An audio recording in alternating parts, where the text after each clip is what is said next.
फिर से हम धन्यवादी हैं परमेश्वर के, क्योंकि उसकी दया के द्वारा हम लोग हर दिन एक नए ताजा मन्ना को प्राप्त करते हैं। और रेवरेंड शांति दावते का हम स्वागत करते हैं आगे के लेसन के लिए। हमारी अगुवाई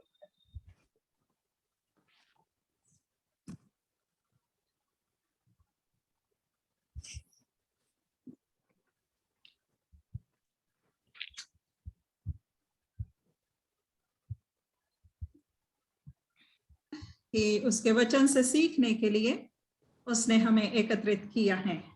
आज शिष्यता मैनुअल से पुनः एक बार पवित्र शास्त्र की सहायता से हम एक और महिला के विषय में सीखने जा रहे हैं। हम महिलाएं जो शिष्य बनना चाहते हैं और शिष्य बनाना चाहते हैं, इसे और सही रीति से बोला जाए तो हम अच्छी और सच्ची शिक्षा बनना चाहते हैं और अच्छी और सच्ची शिष्याएं बनाना चाहते हैं। तो हमारे सामने बाइबल से एक शिष्या और शिष्य बनाने वाली ये पाठ है, पाठ क्रमांक 10 हमारे शिष्यता मैनुअल से, पाठ क्रमांक 10। और ये महिला है प्रिस्किल्ला। पाठ 10 प्रिस्किल्ला शिष्य बनाने वाली। तो इसके बारे में हम आज सीखेंगे और पवित्र शास्त्र से उसका वृत्तांत देखेंगे और उससे हम कुछ गुणों को सीखेंगे। आज के हमारे पाठ के लिए मुख्य पद है 2 तीमुथियुस 4 वचन 2। हम सब इसे स्क्रीन पे देखेंगे।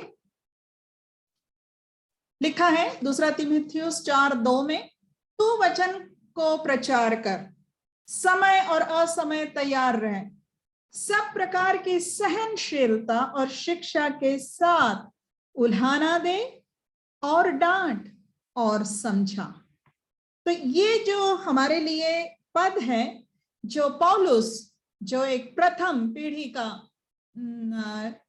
प्रेरित था, वो अपने दूसरी पीढ़ी के जो अगुए को तैयार कर रहा था, तीमुथियुस को, एक जवान को तैयार कर रहा था, तो वो उसको सलाह देता है वचन को प्रचार कर, और किसी बात को नहीं, वचन को प्रचार कर और इसके लिए समय और असमय तैयार रहे। और हम जानते हैं कि 2 तीमुथियुस में ही 2 अध्याय के 15 वचन में पौलुस ने तीमुथियुस से कहा था, अपने आप को ग्रहण योग्य ठहराने का प्रयत्न कर। और वो प्रयत्न कर शब्द का अर्थ होता है अध्ययन कर, जो परमेश्वर के वचन को, जो सत्य के वचन को ठीक से काम में लाता हूं। तो तैयार रहना है, अपने आप को अध्ययन के द्वारा तैयार करना है और समय और असमय तैयार रहना है कि जब कभी वचन का प्रचार हमें करना है, वचन की शिक्षा देनी है किसी को, तो हम वचन से देंगे। पिछले पाठ में नाओमी से हमने सीखा है कि अगर हमें कोई भी सलाह देनी है तो हम वचन से सलाह दें। वही ज्ञान और वही बुद्धिमत्ता जो वचन से प्राप्त होती है। तो ये सलाह इस प्रकार की, ऐसी शिक्षा देने के अवसर कभी भी आ सकते हैं, कहीं भी आ सकते हैं। केवल निश्चित समय पर पाठ सिखाना या निश्चित समय पर किसी संदेश का प्रचार करना तब ही नहीं, कभी भी आते हैं।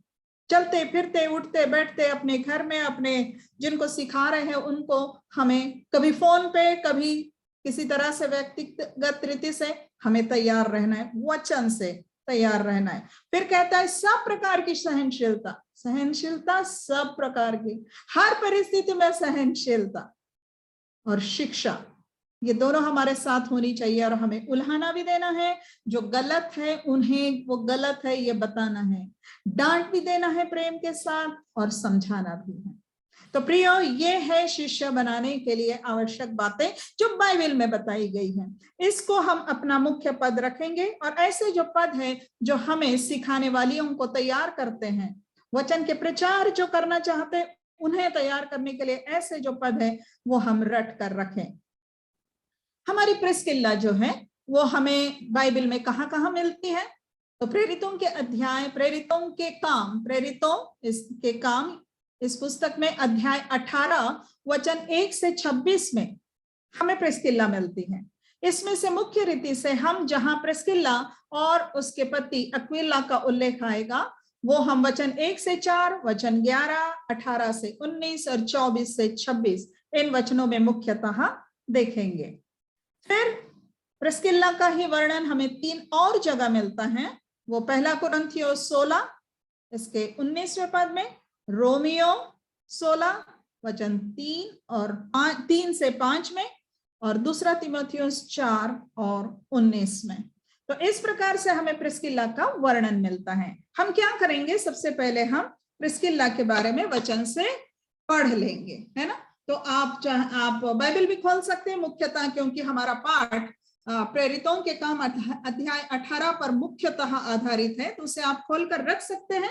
वो या जैसे कि आप हमेशा वचनों को स्क्रीन पर देख सकते हैं, आप स्क्रीन की ओर देखकर वचनों को स्क्रीन पर पढ़ सकते हैं, और आपकी सुविधा के लिए ये है ताकि हम समय सीखने में बिता सकें।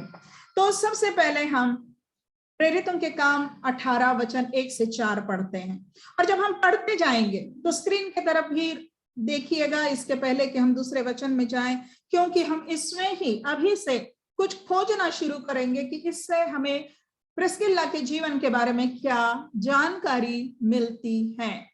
प्रेरितों के काम 18 वचन 1 से 4 इसमें लिखा है, इसके बाद पौलुस अथेने को छोड़कर कुरिन्थुस में आया।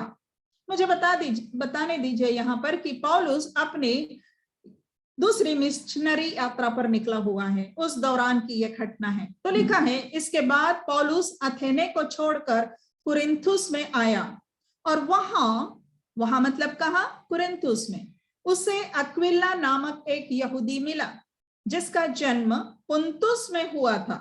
वह अपनी पत्नी प्रिस्किल्ला साथ इटली से हाल ही में आया था, क्योंकि क्लौदियुस ने सब यहूदियों को रोम से निकल जाने की आज्ञा दी थी, इसलिए वह उनके यहाँ गया। उसका और उनका एक ही उद्यम था, इसलिए वह उनके साथ रहा और वे काम करने लगे, और उनका उद्यम तंबू बनाने का था। और वह हर एक शब्द के दिन आराधनालय में वाद विवाद करके यहूदियों और यूनानियों को भी समझाता था। यहां पर हमें पता पड़ता है, सबसे पहले जो 2 वचन है या 2 लाइन है उसमें से हमें पता पड़ता है कि ये कुरिन्थुस नामक स्थान में अक्विला है और उसकी पत्नी है। ध्यान दीजिए, कौन सा स्थान, कुरिन्थुस। स्पेलिंग थोड़ा गलत हो गया है, लेकिन वो है कुरिन्थुस, शहर का नाम है कुरिन्थुस, है ना। और ये वहां कहां से आए थे, इटली के रोम से, इटली के रोम से, है ना। तो जो चौथी और 5वीं लाइन में लाल आपको बॉक्स दिख रहा है उसमें हमें मिलता है कि इटली से, रोम से ये लोग यहाँ निकले हैं, ये जानकारी हमें यहाँ मिलती है। तो ध्यान में रखिएगा क्रमानुसार वो कैसे यहाँ से वहां जा रहे हैं। अब प्रेरितों के काम 18 अध्याय इसका पहले 11 वचन पढ़ेंगे। उसमें लिखा है, तब वह उनमें परमेश्वर का वचन सिखाते हुए 1.5 वर्ष तक रहा। ये उनमें मतलब जो प्रिस्किल्ला अक्विला थे वहां पर, और उसके वहां के लोग मतलब कुरिन्थुस के लोग, तो उनमें रहा। तो पौलुस बहुत दिन तक वहां रहा। अब उनमें रहा, वहां रहा, ये कुरिन्थुस के संबंध में बात है। फिर आगे लिखा है कि फिर भाइयों से विदा होकर किंखिया में इसलिए सिर मुंडाया क्योंकि उसने मन्नत मानी थी, और जहाज पर सीरिया को चल दिया, और उसके साथ प्रिस्किल्ला और अक्विला थे। उसने इफिसुस पहुंचकर उनको वहां छोड़ा, और आप आराधनालय में जाकर यहूदियों से विवाद करने लगा। तो इस प्रकार अब कुरिन्थुस से वो निकले और कहां पहुंचे हैं, पौलुस के साथ इफिसुस नगर में पहुंचे हैं। ठीक, आगे चलते हैं। प्रेरितों के 18वें अध्याय में हम 24 से 26 वचन पढ़ेंगे।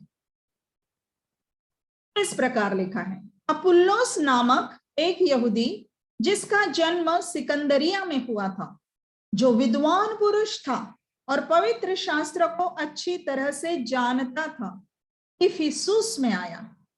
उसने प्रभु के मार्ग की शिक्षा पाई थी और मन लगाकर यीशु के विषय में ठीक ठीक सुनाता और सिखाता था, परंतु वह केवल यूहन्ना के बपतिस्मा की बात जानता था। वह आराधनालय में निडर होकर बोलने लगा, पर प्रिस्किल्ला और अक्विला उसकी बातें सुनकर उसे अपने यहां ले गए और परमेश्वर का मार्ग उसको और भी ठीक ठीक बताया। अब ये सारी बातें कहां हो रही है? इफिसुस में। इफिसुस में अपुल्लोस आया है और ये घटना वहां पर हो रही है। आगे चलते हैं, अगला रेफरेंस, अगला हवाला, पहला कुरिन्थियो 16 अध्याय वचन 19। आप स्क्रीन पर देख सकते हैं इस वचन को। यहां लिखा है, आसिया की कलीसियाओं की ओर से तुमको नमस्कार। अक्विला और प्रिस्का का और उनके घर की कलीसिया का भी तुमको प्रभु में बहुत बहुत नमस्कार। ध्यान दीजिए, पत्र किसे लिखा जा रहा है? कुरिन्थियों को लिखा जा रहा है। इसका मतलब है पौलुस ये पत्र कुरिन्थुस के लोगों को लिख रहा है, जो लोग कुरिन्थुस में हैं। ये पत्र हमें पता चलता है अध्ययन से कि ये पत्र पौलुस ने इफिसुस से लिखा था। जब वो वापस इफिसुस आ जाता है तब लिखा था। पहले जब आए हैं ये लोग इफिसुस, तो उसने अक्विला प्रिस्किल्ला को वहां छोड़ा और वहां से आगे निकल गया था। बाद में फिर यहाँ लौटा। यहां से उसने ये पत्र कुरिन्थुस की कलीसिया को लिखा। तो जो लिख रहा है इफिसुस से लिख रहा है और कुरिन्थुस की कलीसिया को लिख रहा है, उनको कह रहा है अक्विला और प्रिस्का का और उनके घर की कलीसिया का भी तुमको नमस्कार, है ना। तो मतलब अक्विला प्रिस्किल्ला पौलुस के साथ है, इफिसुस में है, तो यहां से नमस्कार कुरिन्थुस को भेजा जा रहा है। तो मतलब हम देख रहे हैं कि इफिसुस से कुरिन्थियों को नमस्कार लिखा जा रहा है। तो अभी भी अक्विला प्रिस्का इफिसुस में। प्रिस्का जो है वो प्रिस्किल्ला का ही नाम है। कहा यह जाता है कि प्रिस्का ये उसका नाम था, उसका प्यार से छोटा नाम करते थे तो वो प्रिस्किल्ला हो जाता है। ठीक है, तो इफिसुस में है। अगला पद रोमियो 16 3 से 5 और 5 का केवल पहला हिस्सा। अब रोमियो को पौलुस लिख रहा है और रोमियो की पत्रिका ये अंतिम अध्याय है। अब फिर वो नमस्कार लिख रहा है, रोमियो के लोगों को नमस्कार लिख रहा है। लेकिन यहां क्या लिख रहा है? प्रिस्का और अक्विला को, जो मसीह यीशु में मेरे सहकर्मी हैं, नमस्कार। अब प्रिस्का और अक्विला उसके साथ नहीं है, वो रोम में है और वो रोम को पत्र लिख रहा है। तो इस प्रकार ये जो है, ये रोम में को जो पत्र लिखा था वो कहा जाता है कि कुरिन्थुस से ये पत्र पौलुस ने रोमियों को लिखा था। तो इस समय अब अक्विला प्रिस्का कुरिन्थुस में नहीं है, इफिसुस में नहीं है, लेकिन अब वो रोम में है। आगे वो लिखता है, उन्होंने मेरे प्राण के लिए अपना ही जीवन जोखिम में डाल दिया था और केवल मैं ही नहीं वरन अन्य जातियों की सारी कलीसियाएं भी उनका धन्यवाद करती है। 5वां वचन ध्यान से देखें, और उस कलीसिया को भी नमस्कार जो उनके घर में है। कहां पर? रोम में। तो प्रिस्का और अक्विला रोम में है और रोम में उनके घर में कलीसिया है। ठीक, एक और पद, अंतिम पद इनके संबंध में, 2 तीमुथियुस 4 अध्याय 19 वचन लिखा है, प्रिस्का और अक्विला को और उनेसिफुरुस के घराने को नमस्कार। प्रिस्का और अक्विला को नमस्कार। मतलब ये पत्र लिखा जा रहा है तीमुथियुस को। जब पौलुस ने ये पत्र लिखा तब पौलुस रोम के कैद में था। ये पौलुस का अंतिम पत्र है जो जेल में से उसने लिखा। ये तीमुथियुस को उसने लिखा, और तीमुथियुस इस समय इफिसुस में था। अब जो तीमुथियुस इफिसुस में है, उसको कह रहा है प्रिस्का और अक्विला को नमस्कार, मतलब उनको नमस्कार दे मेरा, कन्वे कर मेरा। इसका मतलब है कि तीमुथियुस जो इफिसुस में है, तो प्रिस्का और अक्विला भी इफिसुस में है। इतने स्थानों में वो यहां से वहां हमें दिखते हैं। ठीक है, तो मैं आपको एक नक्शा दिखाना चाहती हूं उस समय का। ये नक्शा आपके सामने दिख रहा है, आप सब समझ सकते हैं। जो हल्का भूरा ग्रे कलर का है वो जमीन है, और हल्का नीला रंग जो है वो समंदर है, नाम दिए हुए हैं। आप लेफ्ट में सबसे ऊपर इटली में रोम लिखा हुआ देख रहे हैं। जो लाल लाल बक्से हैं वो हमारे स्थान है जो हमने अभी अपने वचनों में पढ़े हैं, जो अक्विला और प्रिस्किला से संबंध रखते हैं। तो रोम, देखिए रोम कहाँ है? इटली में। वहां से कुरिन्थुस कहाँ है? देखिए, बीच में बहुत बड़ा समंदर का हिस्सा है कुरिन्थुस। फिर आगे और समंदर का हिस्सा, और फिर दाहिने हाथ की ओर, राइट की ओर इफिसुस है। इफिसुस से देखिए रोम कितना दूर है, और ये आज से 2000 वर्ष पहले की बात है। हवाई जहाज से उड़ के यहां से वहां गए वाला नहीं, समंदर की यात्रा। ध्यान में रखिए इस चित्र को। हमारे अक्विला और प्रिस्किला, हमारी प्रिस्किला जिससे हम सीखने जा रहे हैं, वो इन स्थानों में यहां से वहां और वहां से वहां हमें दिखती है। आइए चलें। ये जो वचन है, इन वचनों से हमें अक्विला और प्रिस्किला का जीवन वृत्तांत, जो वचन हमें बताना चाहता है, वो इन वचनों से मिलता है। इसके अलावा और कहीं अक्विला और प्रिस्किला का नाम बाइबल में नहीं आता है। अक्विला हमें क्या समझ में आता है कि अक्विला इटली देश के पिंतुस नामक प्रदेश में जन्मा हुआ यहूदी था। वचनों से हमने पढ़ा है वो यहूदी था जन्म से, पिंतुस नामक स्थान में जन्मा था। वह रोम में रहता था। तो शुरुआती उसका जो स्थान है वो रोम में रहता था। रोम नामक स्थान में, जो इटली का राजधानी, वहां रहता था।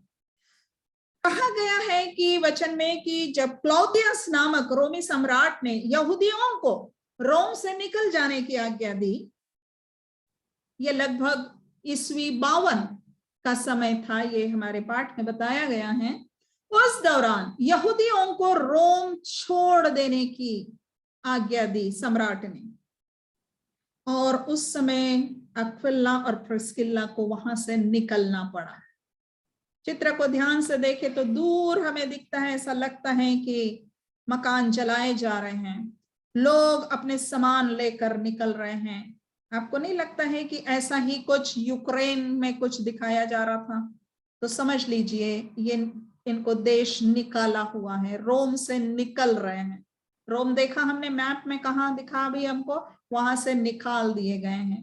कहा जाता है हुआ ये था कि ये जो यहूदी थे उनमें जो फिर मसीही बन रहे थे लोग, फिर यहूदियों के तरफ से सताव होता था, और वो जो आपस में चलता रहता था, और रोमी भी यहूदियों को या मसीहियों को तो करते ही नहीं थे। ये सारे जो एक प्रकार से असंतुष्ट वातावरण था, रोमी सम्राट ने कहा यहां से निकल जाओ, आज्ञा दी, देश निकाला। आप देखते हैं कि लोग शरणार्थी होकर वहां से निकल रहे हैं, और वहां इस रोम से निकलकर, जो हम चित्र में देखे थे, उस रोम से निकलकर वो कुरिन्थुस में आए हैं। इतनी लंबी यात्रा करके वो कुरिन्थुस में आकर रहे हैं। कुरिन्थुस में कहा गया कि वे तंबू बनाने का काम करते थे। वो कुरिन्थुस में रहने लगे। तंबू बनाना ये उनका उद्यम मतलब व्यवसाय था। और लिखा है वचन में कि उन्हीं दिनों में पौलुस अथेने को छोड़कर कुरिन्थुस में आया, और लिखा है कि वो उनके पास गया और उनके साथ रहने लगा, क्योंकि उन दोनों का व्यवसाय एक था। मतलब अक्विला प्रिस्किला भी तंबू बनाने वाले थे, और पौलुस का भी जो व्यवसाय था वो तंबू बनाने का था, तो पौलुस जाकर उनके साथ तंबू बनाने का काम करने लगा, उनके साथ रहने लगा, उनके साथ काम करने लगा। परंतु हम निश्चय के साथ कह सकते हैं कि अक्विला और प्रिस्किल्ला विश्वासी थे और इसीलिए पौलुस उनके यहाँ रहा। कितने सुंदर रीति से परमेश्वर ने उनके इस तंबू बनाने के काम का, उद्यम का, व्यवसाय का उपयोग उनको जोड़ने के लिए कर लिया कि पौलुस आकर उनके घर में रहा। पौलुस अपनी जीविका के लिए जब वो मिशनरी यात्रा में भी जाता था तो वो कलीसियाओं पर निर्भर नहीं रहता था, वो अपनी जीविका के लिए, पैसे कमाने के लिए तंबू बनाने का काम करता था। तो ऐसा लगता है कि अक्विला और प्रिस्किल्ला जो कुरिन्थुस आए वो तंबू बनाने का काम करने लगे। तंबू आप देख भी रहे हैं कि तंबू मतलब कितनी बड़े बड़े, वो आप देख रहे हैं कि वो जिस भी प्रकार का कपड़ा है, क्या है, कैनवास तो नहीं, जो भी चमड़ा है उसको लेकर सिल रहे हैं। आसान काम नहीं होता था, वो सिलते हुए वो मेहनत करते थे। पौलुस यहां से वहां मिशनरी यात्रा में जाता था, काम ये आता था, वो इनके यहाँ चला गया कि इनके साथ काम करें। इस प्रकार से वो उनके साथ रहा। लेकिन एक बात और लिखी है कि वो वहां कुरिन्थुस में आराधनालय में जाकर यीशु का प्रचार करता था, यहूदियों को समझाता था कि यीशु ही मसीह है। तो यहां पर हम देखते हैं कि यहां रहते हुए उसको विरोध का भी सामना करना पड़ा। लेकिन एक बात और हमने पढ़ी है 11वें वचन में कि पौलुस उनके मध्य 1.5 वर्ष तक रहा। 1.5 वर्ष तक, 18 महीने, मतलब 1.5 वर्ष तक वो उनके बीच में रहा। उनके बीच में मतलब कुरिन्थुस में प्रचार का काम करता था, लेकिन रहता था अक्विला और प्रिस्किल्ला के साथ। आगे लिखा है, हमें यह पता चलता है कि आगे लिखा है कि अब वो कुरिन्थुस से निकलकर इफिसुस को गए। अक्विला प्रिस्किल्ला पौलुस के साथ, क्योंकि पौलुस गया आगे, तो वो लोग भी इफिसुस को गए। अब यहां से उनका स्थान बदला। फिर लिखा हुआ है कि वहां पर भी पौलुस आराधनालय में जाकर वाद विवाद करता था, यीशु के बारे में समझाता था। अब पौलुस आगे चला गया, लेकिन अक्विला और प्रिस्किल्ला वहीं छूट गए इफिसुस में। इसके आगे की घटना हमें जब समझ में आती कि इफिसुस में जब अक्विला और प्रिस्किल्ला हैं, वहां अपुल्लोस नामक एक ऐसा प्रचारक आया जो लिखा गया है कि कुशल वक्ता था। कुशल वक्ता मतलब बोलने में बहुत ही कुशल था, पवित्र शास्त्र में निपुण था। मतलब पवित्र शास्त्र उस समय पुराना नियम, तो पुराना नियम में बहुत ही निपुण था और उसने प्रभु के मार्ग की शिक्षा पाई थी। तो प्रभु के मार्ग की मतलब प्रभु यीशु मसीह के मार्ग की, जो यूहन्ना ने आकर यीशु के मार्ग की, आने वाले मसीह की जो बातें बताई थी, मार्ग तैयार करो, ये जो यूहन्ना का संदेश था, ये अपुल्लोस को बहुत अच्छे से मालूम था। लिखा है कि वह बड़े आत्मिक उत्साह से भरकर यीशु के विषय में ठीक ठीक सुनाता था और सिखाता था। परंतु लिखा है वो केवल यूहन्ना के बपतिस्मा के विषय में जानता था। तो यूहन्ना ने मसीह आएगा, मसीह आया है, मार्ग तैयार करो और पश्चाताप करो और बपतिस्मा लो, तो वो यूहन्ना के बपतिस्मे तक जानता था। वो आराधनालय में निर्भीकता से बोलने लगा, प्रचार करने लगा। लेकिन लिखा है कि जब अक्विला, प्रिस्किल्ला और अक्विला ने उसकी बातें सुनी तो उन्होंने जाना कि उसकी शिक्षा में तो कुछ कमियां हैं, और फिर हम देखते हैं कि वो उसे अपने घर ले गए। और लिखा है कि प्रिस्किल्ला तथा अक्विला ने उसे और भी ठीक ठीक समझाया। वचन में लिखा है कि वो ठीक ठीक सुनाता था। जहां तक पवित्र शास्त्र की बात है, जहां तक मसीह के मार्ग की बात है, जहां तक यूहन्ना के बपतिस्मा की बात है, वो ठीक ठीक सुनाता था। परंतु वो उतना ही जानता था, मसीह यीशु के संबंध में नहीं जानता था कि अब पूरा हो चुका है, ये वो नहीं जानता था। और अक्विला और प्रिस्किल्ला ने उसको सुना और तब लिखा है वे उसको अपने घर ले गए, और लिखा है प्रिस्किल्ला और अक्विला ने उसे और भी ठीक ठीक समझाया। आगे जब हम चलते हैं कि जब पौलुस पत्र लिखता है उसके अनुसार हमें समझ में आता है, जब वो लिखता है कि अक्विला और प्रिस्का का, जो कुरिन्थियुस को पत्र लिखता है तो इफिसुस से लिखता हुआ कहता है उनके घर की कलीसिया का तुम्हें नमस्कार। मतलब ध्यान दीजिए कि यहाँ पर अक्विला और प्रिस्किला ने अपने घर में कलीसिया स्थापित की थी, या कलीसिया के रूप में विश्वासियों को एकत्रित करते थे आराधना के लिए, वचन की शिक्षा के लिए। तो इनके घर के संबंध में हम ये जानते हैं कि वो घर में कलीसिया चला, मतलब आराधना चलाते थे, शिक्षा देने का काम करते थे। आगे जब हम पढ़ते हैं तो हमको पता चलता है कि इफिसुस से वो रोम में वापस गए, है ना। जब रोमियों को पत्र लिखा तो हमने पढ़ा है कि रोम को पत्र में लिखता है उनको नमस्कार, मतलब अब वो इफिसुस में नहीं थे, वो वहां से कहाँ चले गए हैं, वो रोम चले गए हैं। और 5वें वचन में हमने पढ़ा रोमियो 16 के कि उस कलीसिया को भी नमस्कार जो उनके घर में है। इसका मतलब है कि जब ये रोम में थे तो उनके घर में वहां पर भी कलीसिया लगती थी।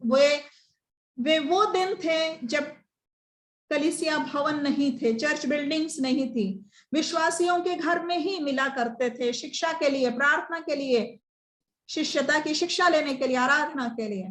तो इनके घर में कलीसिया लगती थी। तो ये प्रथम शताब्दी का एक परिवार का उदाहरण हमारे पास है। और इसके साथ ही वो ये भी कहता है कि उन्होंने मेरे प्राण के लिए अपना ही सिर दे रखा था, मतलब उन्होंने मुझे बचाने के लिए अपने प्राण जोखिम में डाले थे। आगे जब हम देखते हैं तीमुथियुस में, हमने वहीं पर देखा है 2 तीमुथियुस 4:19 में कि तीमुथियुस भी इफिसुस में है, प्रिस्का अक्विला भी इफिसुस में। इसका मतलब क्या है, अगर तीमुथियुस इफिसुस में है, अक्विला प्रिस्किला इफिसुस में है, मतलब जो इफिसुस से रोम चले गए थे वो अब इफिसुस वापस आ गए हैं, इफिसुस वापस आ गए हैं। हमें याद रखना है उनके इस सारे जीवन के हलचल को, उनके जीवन के इस परिवर्तन को, यहां से वहां उनके काम को वो क्या करते थे, ताकि अब आगे चल के हम उनके बारे में और सीखें। सबसे पहली बात हमारे पाठ में हमें बताई गई है कि जितने शास्त्र भाग हमने पढ़े हैं उसमें अक्विला और प्रिस्किला 6 बार उनका नाम आया है। सर्वनाम तो आए हैं लेकिन नाम 6 बार आया है, 6 बार उनका नाम आया है, ठीक है। 3 बार जो है प्रेरितों के काम में है जो लूका ने लिखी है, और 3 जो है वो पौलुस ने लिखी हुई पत्रियों में है। इस प्रकार 6 बार उनका नाम आया है। अगर इन नाम को ध्यान से पढ़े तो आपको दिखेगा कि अक्विला पति का नाम है, प्रिस्किला हमारी शिष्य बनाने वाली महिला का नाम है, उसकी पत्नी अक्विला की। लेकिन 6 में से अगर आप ध्यान से देखें तो अक्विला प्रिस्किला, उसके बाद प्रिस्किला अक्विला, फिर प्रिस्किला अक्विला, फिर पौलुस लिखता है तो पहले लिखता है अक्विला प्रिस्का, फिर उसके बाद वो प्रिस्का और अक्विला, प्रिस्का और अक्विला लिखता है। इस प्रकार हम देखते हैं कि 6 बार उनका जोड़ी में नाम आया है, अकेले कभी भी नहीं आया है प्रिस्किला का नाम। लेकिन 6 में से 4 बार प्रिस्किला का नाम पहले आया है। ये जो बात है ये बहुत असामान्य बात थी, ये कोई खास बात थी। ये पुरुष प्रधान समाज में, उस समय के पुरुष प्रधान समाज में पुरुष का ही नाम पहले आना रहता था। आज भी हम देखते हैं कि पति का नाम पहले ही आता है ना। लेकिन यहां पर हम देखते हैं कि प्रिस्किला का नाम पहले आया है, पत्नी का नाम पहले आया है। इस प्रकार हम देखते हैं कि प्रिस्किला जो है, जिसका अध्ययन हम कर रहे हैं, वो कोई खास है, उसमें ऐसे खास गुण थे। मतलब ये गुण जो बताए जा रहे हैं अगर हस्बैंड वाइफ के लिए, अक्विला प्रिस्किला के लिए, तो बहुत बड़ा भाग या सहयोग उसमें प्रिस्किला का था। और ये बात लूका ने भी लिखी है और ये बात पौलुस ने भी लिखी है।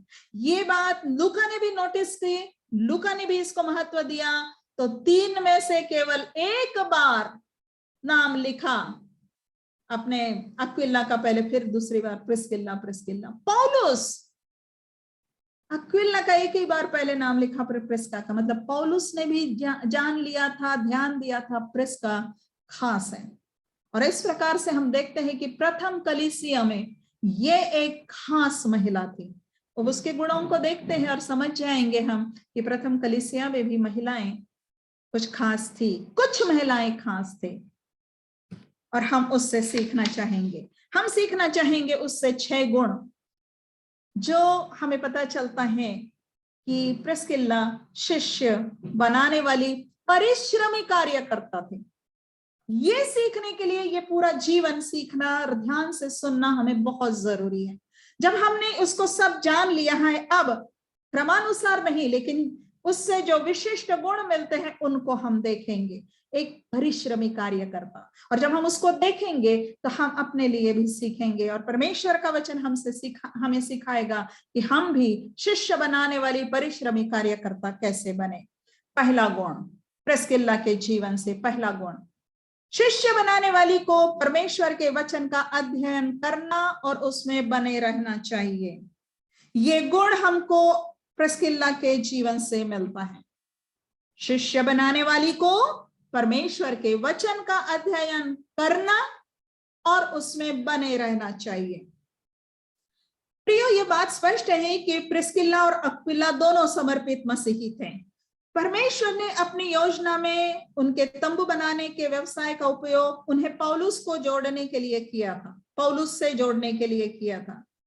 पौलुस कुरिन्थुस में उनके घर 18 महीने 1.5 वर्ष तक रुका और इस दौरान क्या करता था?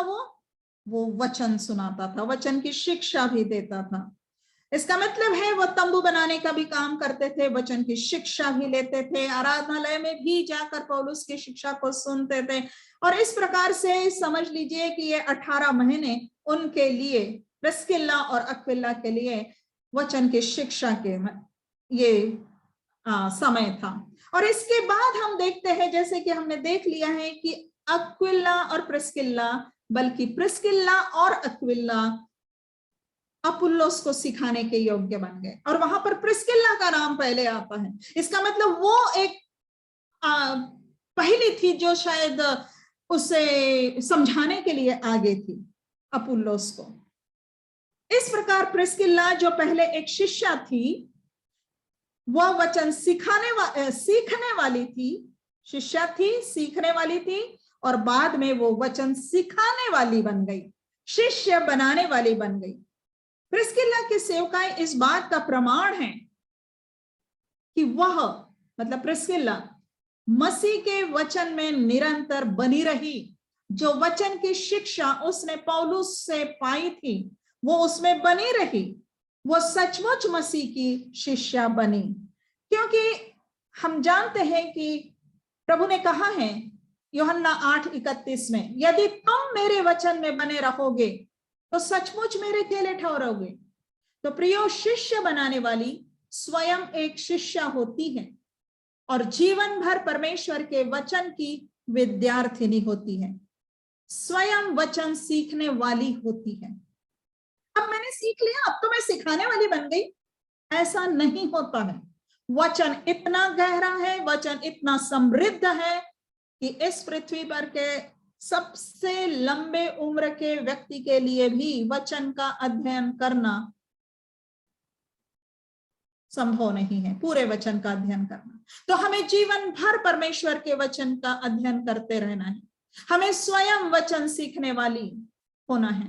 शिष्या ऐसे होती है, तुम मेरे वचन में बने रहोगे यदि तो सचमुच मेरे चेले ठहरोगे। मतलब वचन में नहीं बने रहोगे तो मेरे चेले नहीं ठहरोगे। प्रियो, हम सबको प्रिस्किल्ला से सीख लेना है, हम सबको प्रिस्किल्ला से सीख लेना है कि जो परमेश्वर के वचन का अध्ययन करते हैं और उसकी शिक्षाओं के अनुसार जीवन जीते हैं, वे ही अच्छे शिष्य बनाने वाले बन सकते हैं, वे ही अच्छे शिष्य बनाने वाले बन सकते हैं। ये पहला गुण हमें सीखना है। वचन के शिक्षा में बनी रहती थी। प्रिस्किल्ला, अगला गुण, शिष्य बनाने वाली को पहुनाई करने वाली होना चाहिए। पहुनाई करना, प्रिस्किल्ला जो है पहुनाई करने वाली थी, अर्थात उसने दूसरों को अपने घर में उतारा, ग्रहण किया। उसने परमेश्वर के लोगों के लिए अपना घर खोला। सबसे पहले उसने पौलुस के लिए अपना घर खोला। प्रिस्किल्ला और अक्विला हमने देखा कि वो खुद कुरिन्थुस में शरणार्थी थे, निकाल दिए गए थे रोम से। अब कुरिन्थुस में उनका अपना घर संभवतः नहीं था। शरणार्थी लोग तंबू में रहते थे और संभवतः इसीलिए उनका यह उद्यम अच्छा चलता होगा, या वो इस उद्यम को करते थे, तंबू बनाने का काम। और तब भी उसने पौलुस को अपने घर में उतारा। कितने दिन? 4 दिन, 10 दिन, 20 दिन, 18, हाँ 18 महीने। बाप रे, हमारे यहाँ तो मेहमान आ जाए, चाहे कितना भी अच्छा प्रचारक हो, हमारे साहब ले आए कि ये प्रादिल साहब हमारे रहेंगे 2 दिन, 3 दिन, 4 दिन, खूब पहुनाई करेंगे। हम 5वें दिन पूछेंगे कब जाएंगे जी ये। हम अपने काम के साथ उनका भी काम करने के लिए थक जाएंगे। लेकिन यहां दिखता है कि उसने एक मिशनरी पॉल को अपने घर में जगह दी। कितना धीरज था प्रिस्किल्ला में पहुनाई करने का, वो सचमुच पहुनाई करने वाली थी। फिर हमने ये भी देखा कि प्रिस्किल्ला जो है उसने अपने घर को कलीसिया के लिए खोला। इफिसुस में भी, रोम में भी उसके घर की कलीसिया। इसका मतलब है कि उसने अपने घर में विश्वासियों को एकत्रित होने दिया। यह भी पहुनाई है। उन दिनों में शिक्षा देना, प्रार्थना करना, समय लंबा चलता होगा। उस दिन अपने घर को कलीसिया के लिए खोलना और वो सारी तैयारी करना और उतना समय देना, प्रिस्किल्ला ने ये भी किया, इफिसुस में भी और रोम में भी। इसी प्रकार से हमने देखा कि इफिसुस में जब अपुल्लोस आया, उसको सही शिक्षा देने की आवश्यकता रही, तो क्या हुआ, उन्होंने उसे अपने घर ले गया। लिखा है प्रिस्किल्ला और अक्विला, मतलब उसने पहल की प्रिस्किल्ला ने, हाँ इसे अपने घर ले जाते हैं और वहां उसको शिक्षा दी, ठीक ठीक सिखाया और भी ठीक ठीक सिखाया।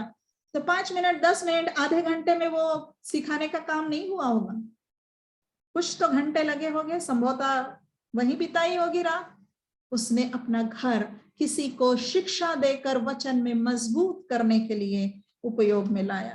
प्रियो, हमें वचन में कहा गया है रोमियो 12:13 में, पवित्र लोगों को जो कुछ अवश्य हो उसमें उनकी सहायता करो, पहुनाई करने में लगे रहो। पहुनाई करने में लगे रहो।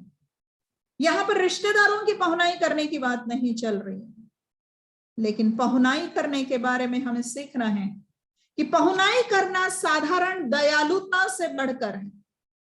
केवल किसी पर थोड़ी सी दया दिखा देना ये पहुनाई नहीं है, उससे बढ़कर है। इसका अर्थ है सबसे आखिरी, सबसे छोटे, सबसे निचले और खोए हुओं का अपनी संगति में स्वागत करना, ताकि उन्हें परमेश्वर के महान प्रेम के बारे में बताएं। ये है पहुनाई। केवल बड़ों को नहीं, यहां लिखा जा रहा है, सिखाया जा रहा है हमें पाठ में कि सबसे आखिरी। हमने देखा नाओमी के पाठ में कि हमें जातीय और सामाजिक बाधाओं का ध्यान नहीं देना है, सबको ग्रहण करना है। तो चाहे छोटे हो, निचले हो, खोए हुए, मतलब उनका उद्धार नहीं हुआ है लेकिन वो प्रभु के लिए सीखना मांगते हैं, प्रभु को जानना मांगते हैं, हमें उनको ग्रहण करना है अपने संगति में, ताकि हम उन्हें परमेश्वर के महान प्रेम के बारे में बताएं।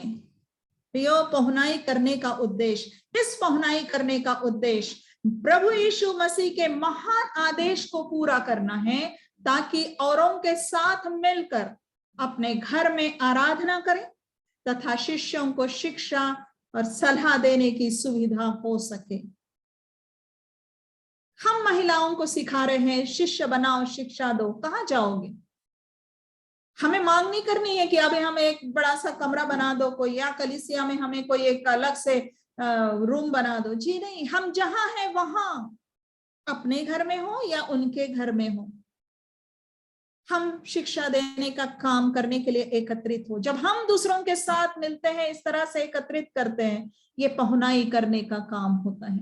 महान आदेश को पूर्ण करने के लिए पहुनाई, सुसमाचार सुनाने तथा शिष्य बनाने के लिए हमारा अपना घर एक महत्वपूर्ण स्थान है, एक महत्वपूर्ण स्थान है। कोई वचन की शिक्षा पाना चाहता है, कोई कुछ प्रश्न लेकर आता है, हम अपना घर खोलें, हम अपना घर खोलें ताकि हम उनको शिक्षा दे सकें, ताकि वो वचन में मजबूत हो सके। ये है प्रभु के लिए पहुनाई करने के गुण का उपयोग करना। हमारा घर एक महत्वपूर्ण स्थान हो सकता है। तीसरा गुण, शिष्य बनाने वाली को सही और गलत शिक्षा को पहचानने वाली होना चाहिए।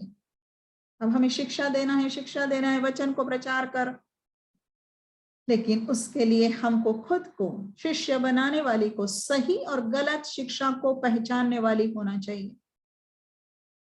प्रिस्किल्ला और अक्विला में यह गुण था। प्रिस्किल्ला और अक्विला अपुल्लोस की शिक्षा में पाई जाने वाली गलतियों को पहचान पाए थे। अपुल्लोस के लिए लिखा है कि वो एक निडर व्यक्ति था, वो एक कुशल वक्ता था, यीशु के विषय में, प्रभु के विषय में बड़े उत्साह से, और लिखा है ठीक ठीक सुनाता था, पवित्र शास्त्र को जानता था। परंतु जब प्रिस्किल्ला और अक्विला ने उसे सुना तो उन्होंने उसकी शिक्षा में गंभीर दोष पाया।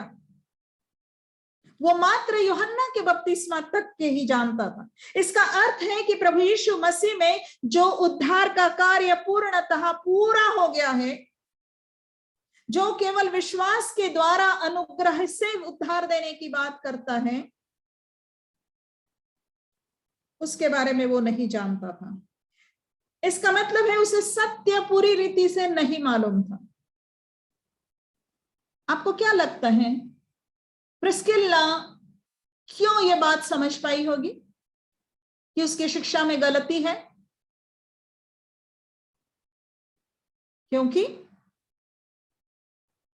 प्रिस्किल्ला ने पौलुस से शिक्षा पाई थी वचन की, उसने शिक्षा पाई थी पूरी उस मार्ग की, पौलुस ने उसे सिखाया था। तो प्रिस्किल्ला और अक्विला दोनों ने पाई थी, और इसलिए केवल अक्विला ही नहीं, प्रिस्किल्ला भी उस गलती को समझ पाए थे, और तब वो उसको अपने घर ले गए और सिखा पाए। प्रियो, यीशु मसीह ने खुद कहा है मत्ती 24:11 में कि अंतिम दिनों में क्या होगा, बहुत से झूठे भविष्यद्वक्ता उठ खड़े होंगे और बहुतों को भरमाएंगे। ये भविष्यद्वक्ता मतलब शिक्षा देने वाले, झूठे शिक्षक, गलत शिक्षक, बहुत से खड़े होंगे और क्या करेंगे, भरमाएंगे। कितनों को भरमाएंगे? कुछ एक को नहीं, बहुतों को। प्रियो, यदि झूठे भविष्यद्वक्ता भी बहुत से हैं और वो बहुत सौ को भरमाएंगे, तो बहुत गुणा बहुत कितने लोग भरमा जाएंगे। हमें सावधान रहना है, हमें सावधान रहना है। प्रभु ने पहले से ही कह दिया है इस बात को। शिष्य को वचन जानना अनिवार्य है ताकि गलतियों को पहचान सके और सत्य को समझ सके, और जब वो खुद समझती है तो समझा सके। प्रिस्किल्ला सिखा सकी सत्य, उसके पहले पहचान सकी कमी को, क्योंकि उसने शिक्षा पाई थी वचन की। आज वही वचन, जिस वचन की शिक्षा पौलुस ने उन्हें दी होगी, वो पौलुस का लिखा हुआ वचन वरन संपूर्ण नया नियम आज हमारे हाथ में है, संपूर्ण पवित्र शास्त्र हमारे हाथ में है। हमें वचन की शिक्षा अपने लिए लेनी है ताकि हम पहचान सके कि सत्य क्या है, ताकि जब गलत कोई हमें सिखाए या हमारे सामने ऐसा निपुण वक्ता भी आ जाए जो बड़े उत्साह के साथ बताता हो, निडर हो,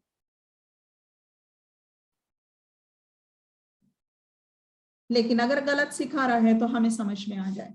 प्रिय, जब गलत समझने की बात होती है तो सही और गलत की शिक्षा को पहचानना ये मात्र बातों का अवलोकन करने से बढ़कर है। ध्यान से पढ़ें, सही और गलत की शिक्षा को पहचानना ये मात्र बातों का अवलोकन करने से बढ़कर है। बातों का अवलोकन, अरे वो यहां तक बोला, अरे उसने एक शब्द गलत बोल दिया, ये बस नहीं। शिक्षा का मुख्य अर्थ क्या सिखाया जा रहा है, उस शिक्षा से कौन सा सिद्धांत दिया जा रहा है, उस शिक्षा से आपको मसीहियत में क्या करने, क्या विश्वास करने की बात बताई जा रही है, ये परखना है। ये केवल अवलोकन से नहीं होता, ये उससे बढ़कर है। बढ़कर है तो क्या है? तो हमारा पाठ हमें समझा रहा है कि यह परमेश्वर की ओर से पवित्र आत्मा की सहायता से हमारे हृदय में मिलने वाला वो प्रगटीकरण है जो हमें सत्य और बुद्धि प्रदान करता है। तो नंबर 1, सही और गलत को पहचानना। अब हम कहेंगे गलत को गलत है पहचानना, ये परमेश्वर की ओर से हमें समझाया जाता है। किसके द्वारा? पवित्र आत्मा के द्वारा। कहां पर? हमारे हृदय में। हमारे हृदय में मिलने वाला प्रगटीकरण, इसका मतलब अंतःकरण में जो पवित्र आत्मा है वो हमें बताता है कि ये सही है या गलत है, वो हमें सत्य और बुद्धि प्रदान करता है। प्रियो, यदि हम सही शिक्षा जानते हैं तो ही हम यीशु के लिए सही शिक्षक बना सकते हैं। अब बात यह है कि जो हमने ये वाला पॉइंट देखा कि पवित्र आत्मा हमारे हृदय में प्रगटीकरण देता है, ये वो पवित्र आत्मा है जो हमारे उद्धार के बाद हमें स्थायी रीति से रहने के लिए परमेश्वर के द्वारा दिया गया है, क्योंकि उसी के द्वारा, उसी के कार्य के द्वारा हमारा उद्धार हुआ है। वही हमें नया बनाने का, नई सृष्टि बनाने का, नया जन्म देने का काम करता है। और हमारे उद्धार के समय पवित्र आत्मा हमें निवास करने के लिए परमेश्वर दे देता है, और वो पवित्र आत्मा फिर हमारे साथ हमें शिक्षा देता रहता है। हो सकता है बहुत बार हमें तुरंत उस गलत शिक्षा का क्या अर्थ होगा, मतलब उसको हम कैसे खंडन करें, उसको कैसे बताएं, क्या समझा, ये तुरंत हमें नहीं वहां तुरंत आ जाए। लेकिन एक बात होती है, जब गलत शिक्षा सुनाई जाती है, ये भीतर का पवित्र आत्मा आपको अंदर से विरोध करेगा, विरोध करता हुआ लगेगा, ना ये मुझे नहीं सुनना है, ये गलत है, इससे मुझे दूर रहना है। अगर आप सही उद्धार पाए हुए हैं, पवित्र आत्मा आपके अंदर है, और गलत शिक्षा देने वालों की बातें शुरू होते ही, उनका कोई भी पर्चा थोड़ी देर दूर तक, उनकी पुस्तक पढ़ते ही, उनका संदेश थोड़ा सा सुनते ही, उनके गाने थोड़े से ही सुनते ही, वो थोड़ी देर आपके संपर्क में बैठते ही आपके अंदर से पवित्र आत्मा जैसे विरोध करेगा, रेजिस्ट करेगा। और मुझे इसका बहुत ही अच्छा अनुभव है। जब मेरा उद्धार हुआ, मतलब मसीह परिवार में पैदा होने के बाद भी, पवित्र शास्त्र को बहुत अच्छे से जानने वाली संडे स्कूल की विद्यार्थिनी रहने के बाद भी मेरा उद्धार नहीं हुआ था। उम्र के 18 वर्ष की जब मैं हुई तब मेरा उद्धार हुआ।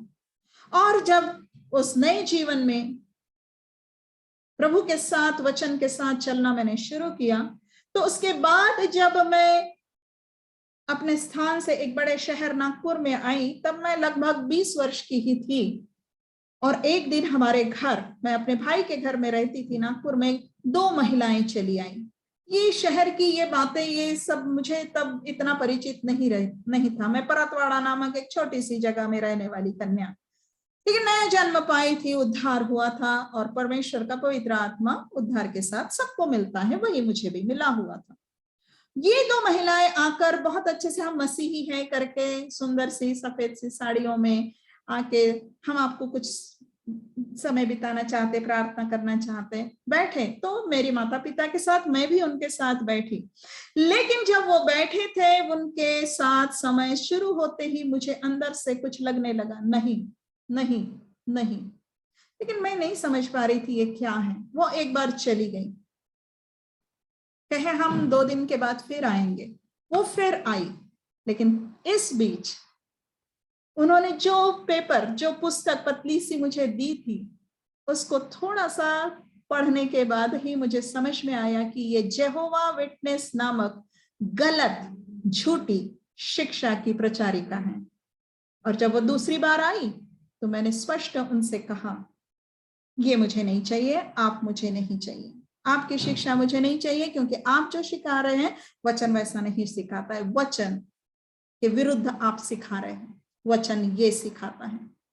क्या कहना मांग रही हूं यहां पर मैं? एक सुंदर सा अनुभव है जो आपको भी कभी हुआ होगा। जब आपका उद्धार हुआ है, पवित्र आत्मा, प्रभु कहता है विश्वासियों के लिए क्या काम करता है वो, जब तुम्हारे निवास करने आ जाता है, मेरी बातों में से तुम्हें सिखाएगा, मेरी बातें तुम्हें स्मरण दिलाएगा, और उसकी बातों के विरुद्ध जो भी बातें कोई सिखाएगा वो अंदर से ना ना ना कहेगा। ये होता है उसका प्रगटीकरण। हो सकता है तुरंत उसी समय आपके पास कोई उत्तर नहीं है देने के लिए, हो सकता है अभी और वचन जानना जरूरी है, आप लौट कर उस वचन को पढ़ सकते हैं। खुद नहीं समझ सकते तो जो विश्वासी वचन में मजबूत है, वचन में मजबूत है, उनसे पूछकर उस गलत शिक्षा को पहचान सकते हैं। प्रिस्किल्ला इस गलत शिक्षा को पहचानती थी क्योंकि उसने पौलुस से शिक्षा ली थी, और उस पवित्र आत्मा के द्वारा जो उसमें निवास करता था, क्योंकि वो विश्वास से नहीं थी, वो उस गलत शिक्षा को पहचान सकी। प्रियो, यदि हम सही शिक्षा जानते हैं तो ही हम यीशु के लिए सही शिष्य बना सकते हैं। इसका उल्टा क्या होगा, इसका तर्क क्या होगा? अगर हम गलत शिक्षा चाहते हैं तो हम यीशु के लिए गलत शिक्षा तैयार करेंगे। गलत शिक्षा जानते हुए सही शिष्य नहीं बना सकते हैं।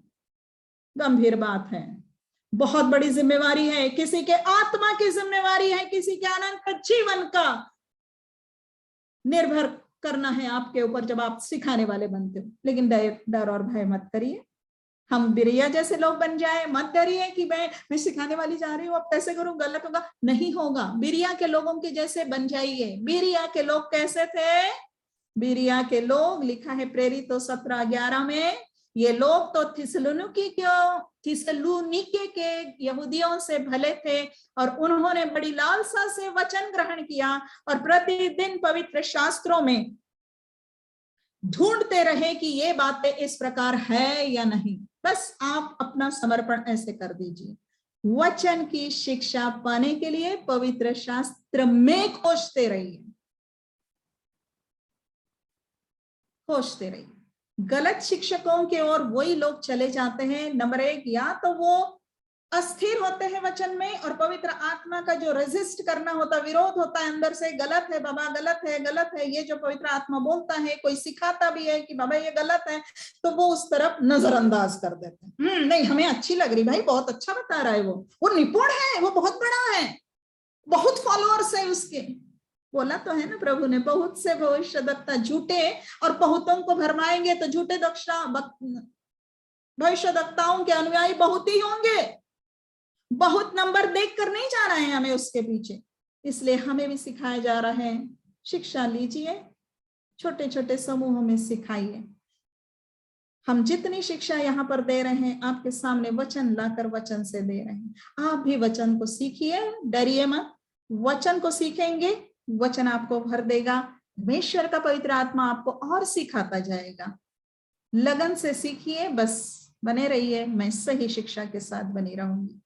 झूठी शिक्षा कितने भी लाभ बताएं, झूठी शिक्षा कितनी भी प्रसिद्धि दिलाने वाले की हो, मुझे वो नहीं चाहिए, मुझे सही शिक्षा चाहिए। चौथा गुण, शिष्य बनाने वाली को समय का बलिदान करने के लिए तैयार रहना चाहिए। ये प्रिस्किल्ला से हम सीख रहे हैं, क्योंकि प्रिस्किल्ला समय का बलिदान करती थी। किस तरह से समय का बलिदान करती थी? सबसे पहले तो प्रिस्किल्ला और अक्विला ने क्या किया? उन्होंने मिशनरी पौलुस को अपने घर में रखा, तो अपना समय उसकी सेवा में, अपना समय उससे सीखने में बिताया। फिर उसके बाद वो मिशनरी बन गए, कुरिन्थुस को इफिसुस चले गए, मतलब अपना समय मिशनरी बनने में दे दिया। और इसीलिए पौलुस रोमियों की पत्री में लिखता है कि वो मेरे सहकर्मी हैं, अपने सहकर्मी करता है, कहता है, उनको वो समय देती थी इस सेवा में।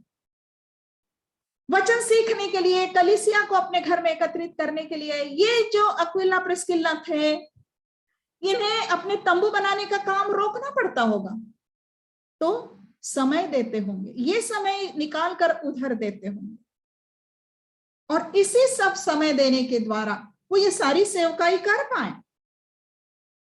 प्रियो, हम शिष्यों को फिर से शिष्य बनाने हैं, है ना? हमें शिष्य बनना है, तो पहले तो हमें शिष्य बनने में समय देना है, फिर हमें शिष्य बनाने हैं। हमारे इस उत्पादन कार्य में कि हम शिष्य हैं, शिष्य बनेंगे, बनाएंगे, 3 पहलू होते हैं। नंबर 1, हमें लोगों को मसीह के लिए जीतना है, मतलब सुसमाचार सुनाना है, जाना है लोगों के पास, उनको मसीह के लिए जीतना है। नंबर 2, फिर हमें उन्हें परमेश्वर के वचन में बढ़ाना है, मतलब शिष्यता की शिक्षा देनी है। आपके लिए शिष्यता मैनुअल पुस्तक तैयार कर दी गई है कि इन पाठों के द्वारा आपको वचन तुरंत क्रमानुसार सही रीति से शिक्षा में मिलेंगे। आप इसको सिखाइए। आपको IBS भी सिखाया जा रहा है कि वचन सीखें ताकि आप लोगों को वचन में बढ़ाएंगे। लेकिन तीसरी बात होती है कि फिर उन्हें औरों को शिष्य बनाने के लिए भेजना है हमें। तो जीतना है, शिष्य बनाना है, वचन में बढ़ाना है और शिष्य बनाने के लिए भेजना है। ये जो 3 काम हैं, ये करना है हमें। इन सब कामों में बहुत समय देने की आवश्यकता होती है, जिसके लिए हमें तैयार रहना चाहिए। तैयार रहना चाहिए मतलब समय देने के लिए तैयार रहना चाहिए। आपका बहुत सा समय इसमें जाएगा। जिस दिन विन की क्लास लेनी होगी, शायद आप दोपहर में आराम नहीं कर पाओगे।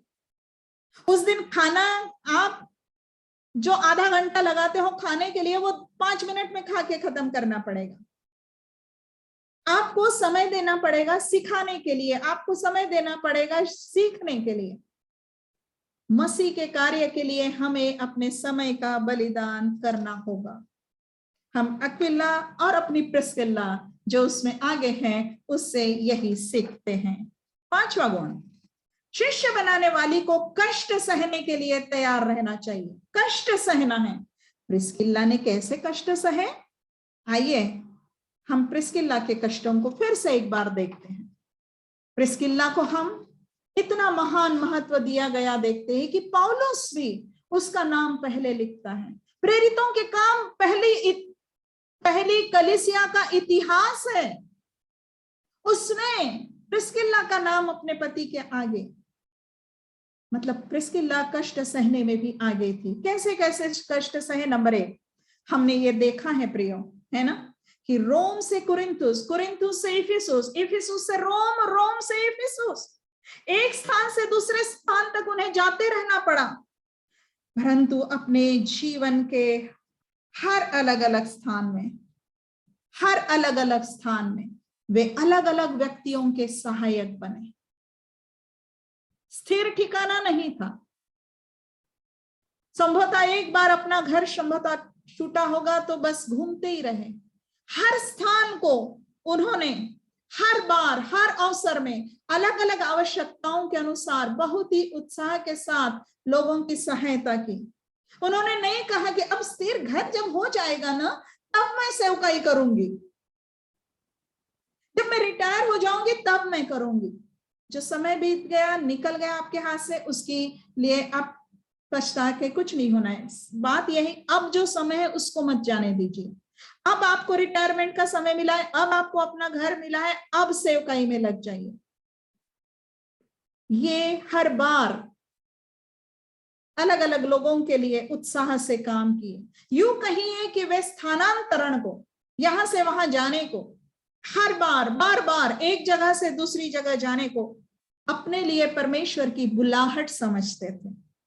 ये परमेश्वर की बुलाहट है, ये उन्होंने समझ लिया था। हो सकता है पहले नहीं समझे होंगे, जब रोम से कुरिन्थुस जाना पड़ा नहीं समझे होंगे, लेकिन जैसे ही पौलुस मिला, पौलुस के साथ सीखने मिला, पौलुस के वो महान आदेश के समर्पण देखने और सीखने मिला, वो समझ गए होंगे परमेश्वर ने हमें इसके लिए बुलाया है।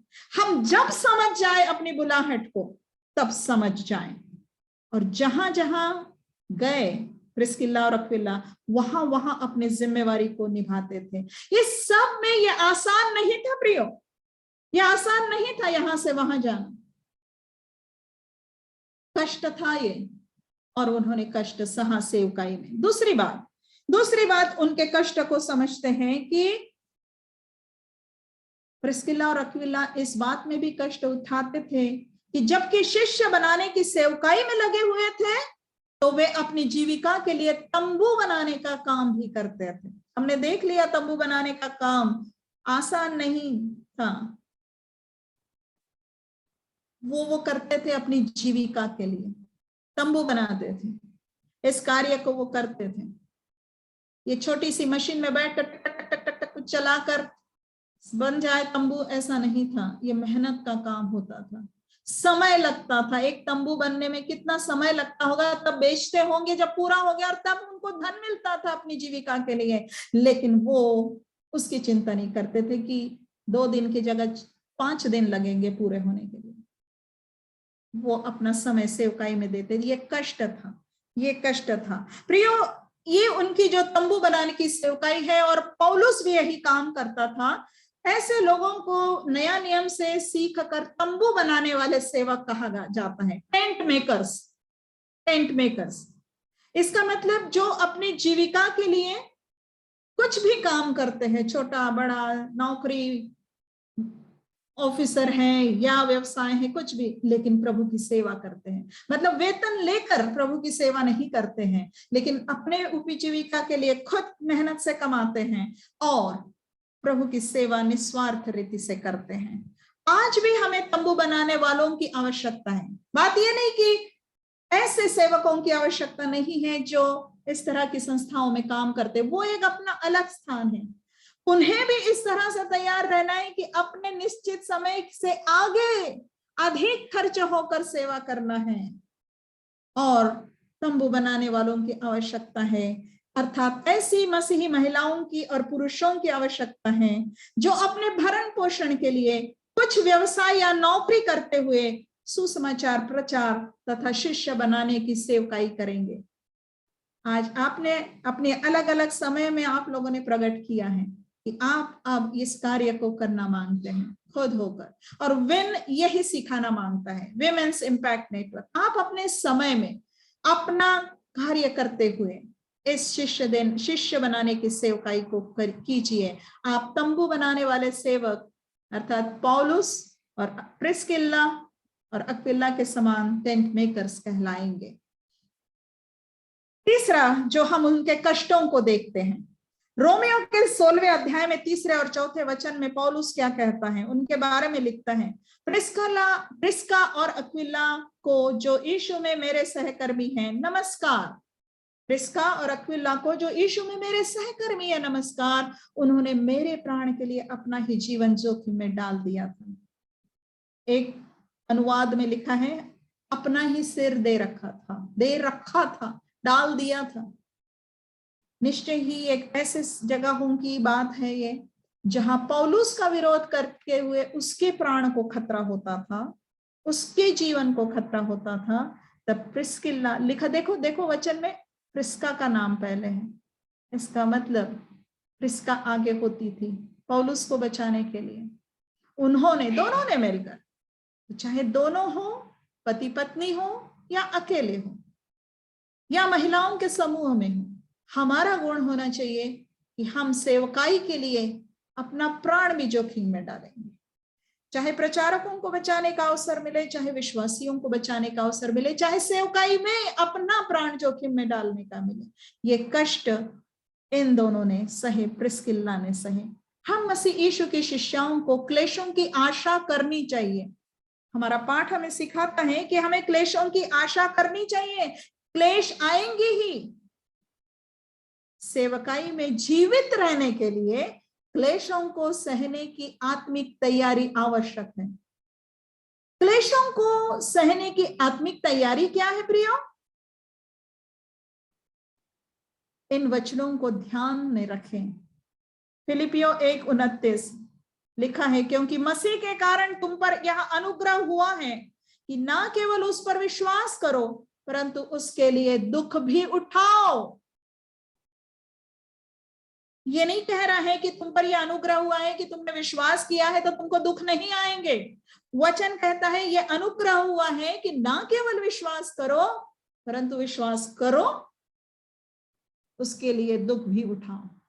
ये वचन को सीख कर हम समझ लेंगे तो हमारी आत्मिक तैयारी रहेगी कि हम क्लेशों को सहने के लिए तैयार हैं। एक और वचन यूहन्ना 16:33, मैंने ये बातें तुमसे इसलिए कही हैं कि तुम्हें मुझ में शांति मिले।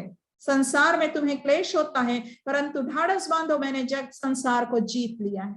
संसार में क्लेश होता है, ये वचन इस प्रकार से है कि होता रहेगा, शांति मुझ में मिलेगी। इस प्रकार से हम आत्मिक रीति से अपने आप को तैयार करें। सेवकाई करते हुए हमें क्लेश सहने होंगे जैसे प्रिस्किल्ला और अक्विला ने सहे। छठवां और अंतिम गुण, शिष्य बनाने वाली को सेवकाई में औरों के साथ भागीदारी करने के लिए तैयार रहना चाहिए। औरों के साथ भागीदारी हमने प्रिस्किल्ला और अक्विला के जीवन से देखा और हम देख रहे हैं कि प्रिस्किल्ला ने पौलुस के साथ भागीदारी की, प्रिस्किल्ला ने अपुल्लोस को तैयार करने में भागीदारी दिखाई, प्रिस्किल्ला ने कलीसिया को चलाने के लिए भागीदारी दिखाई। प्रिस्किल्ला इफिसुस में है, तीमुथियुस वहां था तो निश्चय ही तीमुथियुस के साथ उसने भागीदारी निभाई। इस तरह से प्रिस्किल्ला मिलकर काम करने वाली थी। हमें भी, हम जो महिलाएं मसीह की सेवकाई करना मांगते हैं, चाहे विन के माध्यम से, व्यक्तिगत रीति से, अपने कोई छोटे समूह में, दबोरा समूह में बोलो, कलीसिया में बोलो, इससे हम सीखते हैं कि शिष्य बनाने वाली को नए अगुओं को बढ़ावा देने में और उन्हें सलाह देने में खुले दिल की होना चाहिए। दूसरों को तैयार करने में प्रिस्किल्ला आगे थी, अपुल्लोस को और अच्छा बनाने में हमें आगे रहना चाहिए। इस ऐसा रहेगा तभी हम औरों को भी तैयार कर पाएंगे कि वो भी इस प्रकार की शिष्यता की सेवा में आगे बढ़े।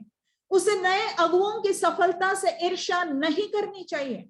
हमें नए अगुओं की सफलता से ईर्ष्या नहीं करनी चाहिए। हमारे द्वारा जो तैयार की गई वो हमसे भी ज्यादा काम करती है तो हमें ईर्ष्या नहीं करनी चाहिए। हम याद रखें कि सेवकाई में एक महिला की भूमिका अपने पति के साथ हो या अन्य पुरुष अगुए के साथ हो, ये एक पवित्र भागीदारी की भूमिका होती है। पवित्र भागीदारी, महिला होने के नाते सेवकाई में अपनी पवित्रता को, पवित्र चाल चलन को, पवित्र पहचान को बनाए रखें। अपने पहनने ओढ़ने से लेकर अपने हाव भाव बोल चाल सब में हमें पवित्र बने रहना है। उसकी भूमिका मतलब महिला अगुआ की भूमिका कभी भी उनसे मतलब पुरुषों से, चाहे अपने पति से या दूसरे पुरुष अगुओं से, उनके अधिकार छीनने की नहीं होती परंतु उनकी सेवकाई को ऊंचा करने की और लाभ पहुंचाने की ही होती है। प्रिस्किल्ला ने अपुल्लोस की सेवकाई में लाभ पहुंचाया। प्रिस्किल्ला पौलुस को बचाकर कलीसियाओं के लिए उसको सुरक्षित रखने के लिए प्रिस्किल्ला ने योगदान दिया। जो महिला प्रभु यीशु की सेवकाई में है उसे कभी भी जो नेतृत्व के स्थान पर है उनकी, विशेषकर पुरुषों की, सार्वजनिक रूप से आलोचना नहीं करनी चाहिए, नहीं करनी चाहिए।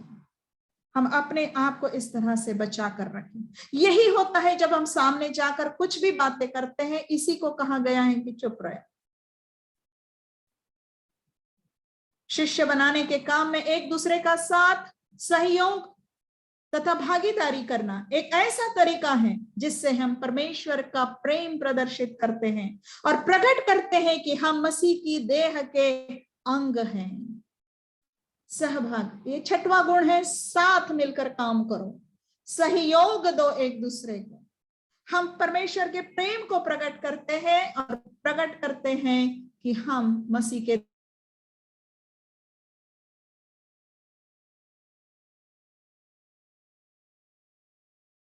आवाज नहीं आ रही मैम, आवाज साउंड।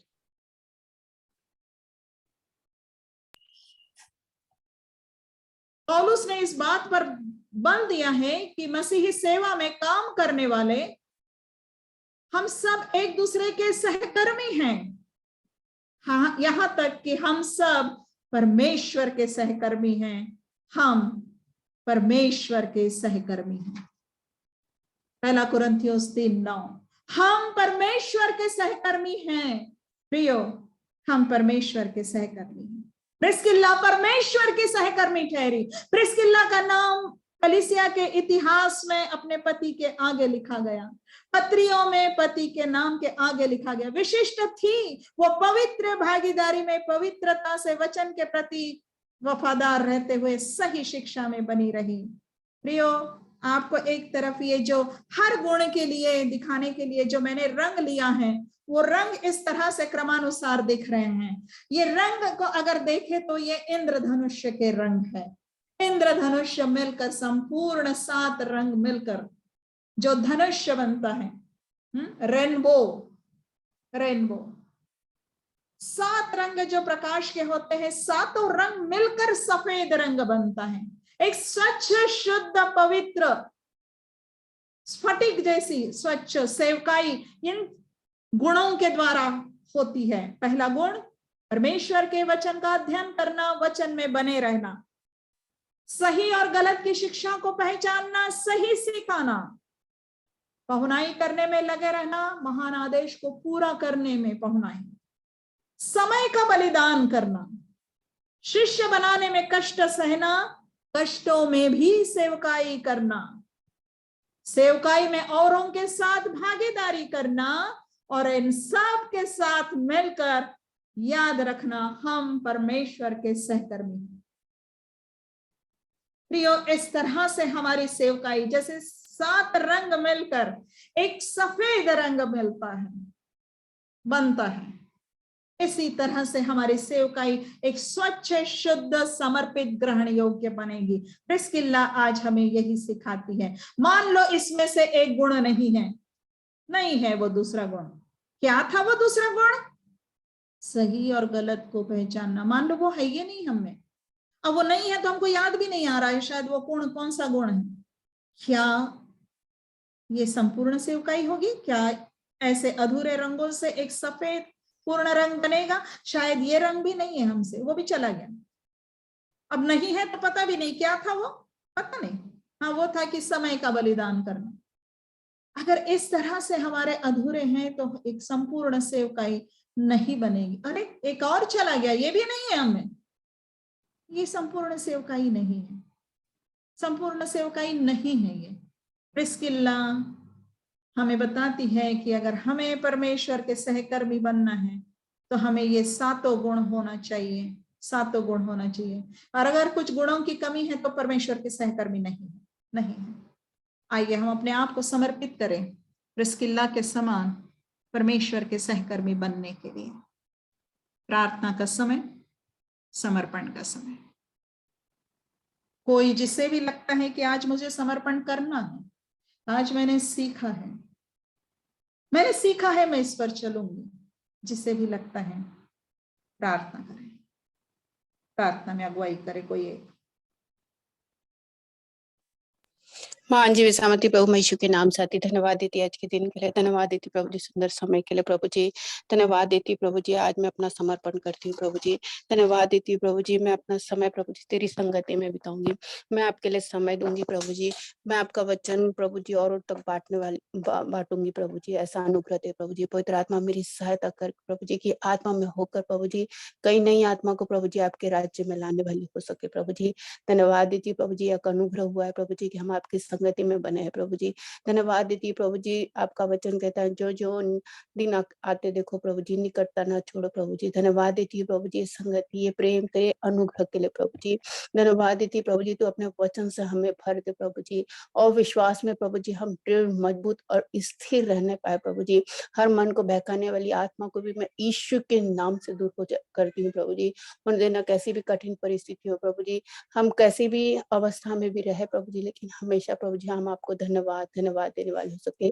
हम कहीं भी जाएं प्रभु जी, हम किसी भी रूप में प्रभु जी, ट्रैक्स के रूप में या कि कैसी भी इसमें स्थिति में प्रभु जी, हम आपके वचन को बांटने वाले हो सके प्रभु जी। मैं अपने आप को समर्पित करती हूँ प्रभु जी। ये तेरा अनुग्रह है प्रभु जी हम पर, कि हम आज पूर्ण रीति से स्वस्थ है प्रभु जी।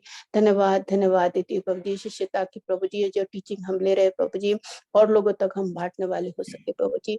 अनुग्रह और दया कर प्रभु जी, निरंतर प्रभु जी आपका अनुग्रह बना है प्रभु जी, और प्रत्येक क्षण प्रभु जी हमें आशीष देता, हमें आपका इसका धन्यवाद देती है प्रभु जी। आप हमें जीवन का रास्ता दिखाई प्रभु जी, आपके निकट आनंद की भरपूर है प्रभु जी। धन्यवाद देती प्रभु जी, प्रतिदिन उत्तम पदार्थों से तृप्त करता, किसी बात की घटी और कमी नहीं होने देता प्रभु जी। अपने धन के अनुसार हमारी हर एक जरूरतों को पूरा करता है प्रभु जी। इसके लिए हम आपका लाख लाख धन्यवाद देते प्रभु जी। आप हमेशा प्रभु जी हमारे पथ के दीपक, हमारे मार्ग का उजाला बनते रहिए प्रभु जी। धन्यवाद देती प्रभु जी, जिस तरह हमने अभी सीखा प्रभु जी अक्विला के जीवन के द्वारा प्रभु जी होने देना प्रभु जी, ऐसा ही हमारा जीवन बना रहे प्रभु जी। हम भी आपकी संगति में हमेशा बने रहे, आपकी संगति में पाए जाने वाले हो सके प्रभु जी, ताकि हम अनंत काल के जीवन के भागी बन सके प्रभु जी। ऐसा अनुग्रह देना प्रभु जी। धन्यवाद देती आपके अनुग्रह, आपकी दया के लिए प्रभु जी। हर एक बातों को मैं आपके हाथों में देती, आंटी को भी आपके हाथों में देती प्रभु जी। धन्यवाद देती प्रभु जी, बहुत ही अच्छी रीति से प्रभु जी हमें प्रतिदिन प्रभु जी जो टीचिंग दे रही, इसके लिए मैं आपका लाख लाख धन्यवाद देती। पूर्ण रीति से प्रभु जी मैं अपने आप को समर्पित करती हूँ प्रभु जी। धन्यवाद देती हर एक बातों के लिए, और छोटी सी विनती को मैं यीशु के नाम से मांगती हूँ। आमीन। आमीन।